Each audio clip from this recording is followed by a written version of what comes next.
Pudieran parecer palabras absurdas las que escuchamos esta mañana en el Evangelio, a poco que miremos la realidad del mundo en el que vivimos, con tanta violencia, con tanto desasosiego, tanta falta de paz que casi siempre se deriva de las terribles injusticias sociales que se dan en nuestro mundo, en diferentes regiones de la tierra, por diferentes causas, pero al final, qué bien lo decía el Santo Padre, el Papa Pablo VI, San Pablo VI, cuando nos recordaba que sin justicia nunca habrá paz. Y sobre todo, más que solo simplemente justicia social, tal como la entendemos humanamente, sino esta reconciliación con Dios, esta paz del corazón, la paz de nuestra conciencia, la paz que hace posible que estemos reconciliados con Dios, con los hermanos, con nosotros mismos y con nuestro entorno, con toda la creación. Y es que en esta lectura continua de la palabra de Dios que hacemos del Sermón de la Montaña, nos encontramos con estas palabras que uno dice: pobre Jesús, debía de ser un predicador itinerante bastante ingenuo, porque 21 siglos después este es el panorama que nos rodea. Estas son sus palabras. En aquel tiempo dijo Jesús a sus discípulos: sabéis que está mandado ojo por ojo y diente por diente, pues yo os digo, no hagáis frente al que os agravia. Al contrario, si uno te abofetea en la mejilla derecha, preséntale la otra. Al que quiera ponerte pleito para quitarte la túnica, dale también la capa. A quien te requiera para caminar 1 milla, acompáñalo 2. A quien te pide, dale, y al que te pide prestado, no le rehuyas. Mirad, cuando uno piensa en esto que se llama, bien lo sabéis todos vosotros, la ley del talión, este ojo por ojo y diente por diente, podrá parecer absurdo lo que voy a decir, pero era un gran paso en el equilibrio de la humanidad, por la sencilla razón de que lo que lograba era un equilibrio en la venganza. Y sin embargo, esto nos recuerda que estos pasos positivos, por ejemplo, si alguien te robaba una vaca, tú no arrasabas su pueblo y matabas a todos sus habitantes. Había una proporción en la venganza, así como de terrible puede sonar. Nosotros estamos acostumbrados a que el ojo por ojo y diente por diente no debería de ser la norma, o el tomarnos la justicia por nuestra mano. Y sin embargo, como cristianos, como hijos de Dios, como hijos de la Iglesia Católica, deberíamos de preguntarnos si en nuestro corazón, primero, hay un espíritu de venganza, hay un espíritu de rencor. Mirad, esto es algo de lo que, al menos por mi parte, y lo reconozco, no hemos hablado en tiempos recientes, y sin embargo deberíamos de reflexionarlo. ¿Hay en mí un espíritu de venganza?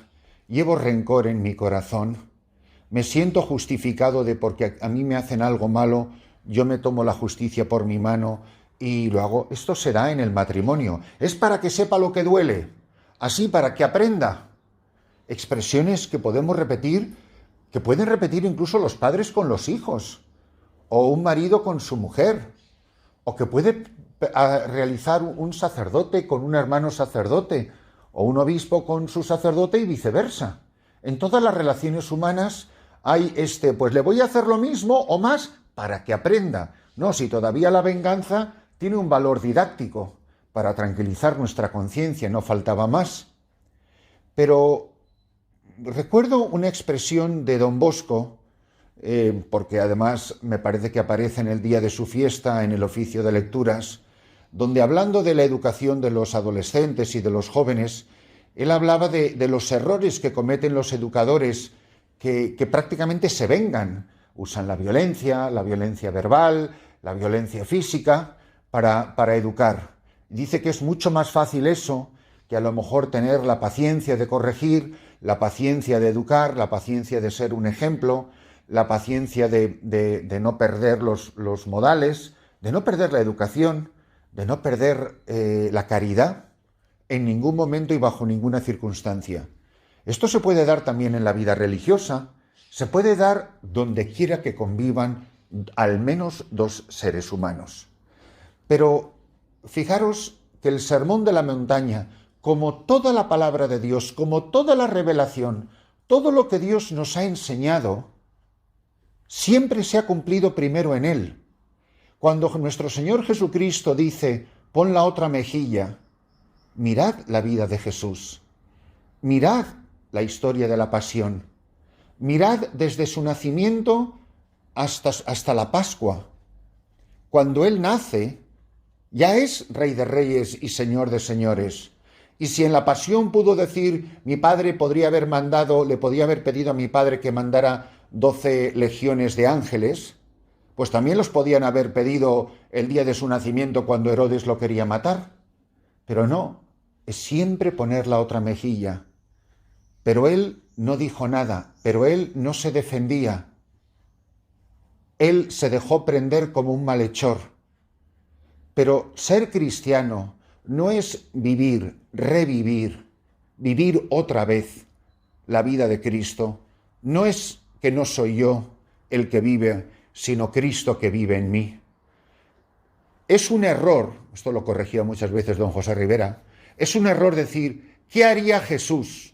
Oiga, Jesús no es Napoleón, Jesús no es Buda, ni es Khalil Gibran. Jesús está vivo, no es qué haría, es qué hace. Él está vivo, él no es un personaje de la historia. Es un personaje de la historia y es un personaje del presente y es un personaje del futuro, porque está vivo, no está muerto. Contemplar a Cristo, que a mí no me ha tratado así. Cuando yo he maltratado a Cristo por mis pecados, ¿cómo me ha tratado Él a mí? Para que aprenda, se ha vengado de mí para que yo aprenda. Él no ha justificado nunca su venganza. Al contrario, ha derrotado mi mal con su amor, con su caridad, con su humildad, con su paciencia, con su misericordia. Benditos nosotros si somos capaces de aprender en este día que Jesucristo es el primero que pone la otra mejilla. Cuántas bofetadas, cuántas cachetadas se ha llevado Jesucristo de mí. Y qué maravilla ver que Él nunca ha levantado la mano contra el que le agredía. ¿Seremos capaces de, en este mundo turbulento, tan lleno de odios y de rencores entre grupos étnicos, entre grupos raciales, entre sistemas políticos, donde quiera que se da el conflicto y la división entre las personas, el terrible aumento de los divorcios? ¿Cuánta gente ha cometido adulterio para vengarse de un esposo o de una esposa adúltera? Para que sepa lo que duele. ¿Cuántas personas roban porque sienten que el Estado o que la empresa o que el patrono les roba para justificar su propio delito? Deberíamos entonces de pararnos un momento a pensar, ver la vida de la Santísima Virgen. Nos puede parecer una vida edulcorada, llena de sacarina, pero cuando uno mira la vida de la Madre de Dios, de Nuestra Señora, y ve toda la violencia que esa mujer ha sufrido, desde que concibe al niño y se siente amenazada porque puede ser apedreada, ya desde el instante en que aparece su hijo en su vida, su hijo es la causa de tanta violencia contra ella. Si ella no hubiera sido la Madre de Dios, nunca hubiera sufrido todo lo que ha sufrido. Y no es que le pillara por sorpresa, porque ya se lo dijeron en el templo, ya se lo dijo Simeón. La espada que le atraviesa el corazón no le da a ella pie para atravesar el corazón de nadie ni desenvainar su propia espada. El estar de rodillas o de pie o junto a la cruz de su hijo, junto a la cruz de Jesús, estaba su madre. Y ve toda la violencia de la que su hijo no se defiende, a la que no responde con amenazas. Y ella tampoco. Y mirad los apóstoles, mirad a Pablo, que era un hombre violento, pero cómo el Evangelio transforma su vida. Y en vez de crucificar, lleva en su carne las huellas de la pasión de Cristo.